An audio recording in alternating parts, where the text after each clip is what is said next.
حضرت ابو ہریرہ رضی اللہ تعالی عنہ روایت کرتے ہیں کہ آپ صلی اللہ علیہ وسلم نے فرمایا، حشر میں لوگوں کو 3 طرح سے لایا جائے گا۔ ایک پیدل ہوں گے اور ایک گروہ سوار ہوگا اور ایک گروہ چہروں کے بل چلیں گے۔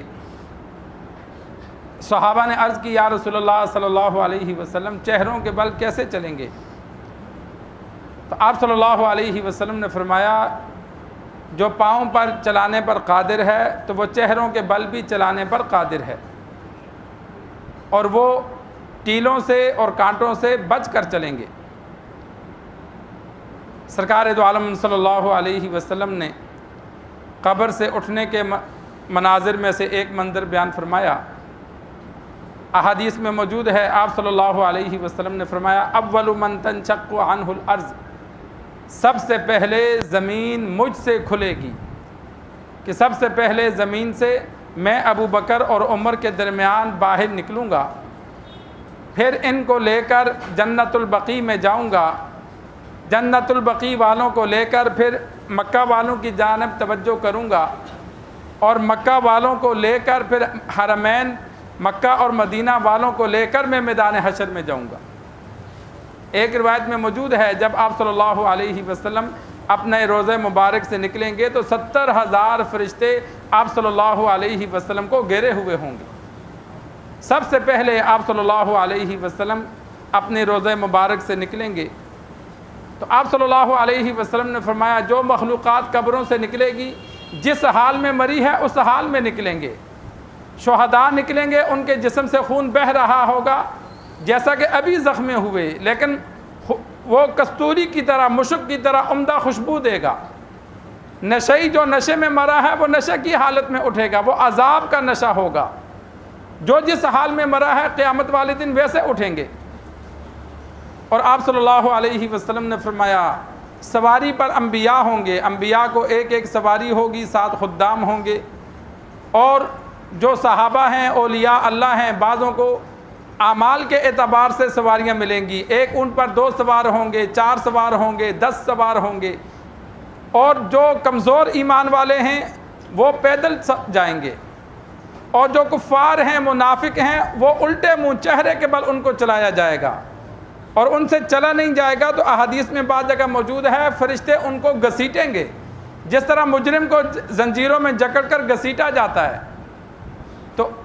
دنیا میں انہوں نے اپنی گردن کو اللہ کے تابع نہیں کیا، اللہ کے آگے نہیں جھکایا، تو اللہ تبارک و تعالی قبروں سے جب اٹھیں گے تو ان کی گردن کو جھکائے گا، ان کو ذلیل کرے گا، اور اس وقت چہرے کے بل الٹا، پاؤں اوپر سر نیچے، اور ایسے ان کو چہروں کے بل چلا کر گھسیٹ کر میدان حشر میں جمع کیا جائے گا۔ یہ 3 حالتیں ہوں گی جو میدان حشر میں جمع کرنے کی ہوں گی۔ سورج 1 میل کے فاصلے پر ہوگا، ابتداءً یہی زمین ہوگی، تمام مخلوقات، انسان، جن، پرندے،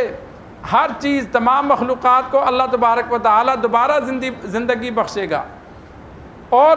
بغیر ختنے کے ہوں گے۔ جسم کے جتنے بال، جتنے ناخن کاٹے وہ جسم پر سارے موجود ہوں گے، ننگے پاؤں ہوں گے، ننگے جسم ہوں گے، لیکن آسمان کی طرف، اوپر سورج کی طرف دیکھیں گے، ہر بندہ اتنے پسینے میں ڈوبا ہوگا جتنے اس کے گناہ ہیں۔ نیک بندوں کو کوئی پسینہ نہیں ہوگا، 7 کافر کھڑا ہوگا تو وہ کانوں تک پسینے میں ڈوبا ہوا ہوگا، اور احادیث میں موجود ہے 70 گز نیچے زمین تک پسینہ جائے گا۔ جس طرح کہیں پانی کھڑا ہو تو اس پانی کا اثر زمین کے نیچے تک جاتا ہے، جتنی دیر زیادہ کھڑا ہو تو کافر کا پسینہ زمین کے 70 گز نیچے تک جائے گا۔ 7 مومن کھڑا ہوگا، یہ اللہ کی قدرت ہوگی کہ مومن راحت میں، سکون میں کھڑا ہے، اور 7 کافر کھڑا ہے اور وہ پسینے میں ڈوبا ہوا ہے۔ اور جو گناہگار مسلمان ہیں، کسی کے ٹخنوں تک، کسی کے گھٹنوں تک، کسی کی ناف تک، جتنے جتنے گناہ ہوں گے اتنے وہ پسینے میں ڈوبے ہوں گے۔ امام الانبیاء محمد مصطفیٰ صلی اللہ علیہ وسلم کی شفاعت کبریٰ کی وجہ سے جب حساب و کتاب شروع ہوگا تو اس وقت پھر اللہ کی جانب سے اعلان ہوگا، وَامْتَازُوا الْيَوْمَ أَيُّهَا الْمُجْرِمُونَ، اے مجرموں علیحدہ ہو جاؤ۔ جب ابتداءً قبر سے اٹھیں گے تو سارے مکس اٹھیں گے، میدان حشر میں سارے مکس جمع ہوں گے، لیکن جب اللہ کی جانب سے علیحدہ ہوگا تو پھر علیحدہ ہو جائیں گے۔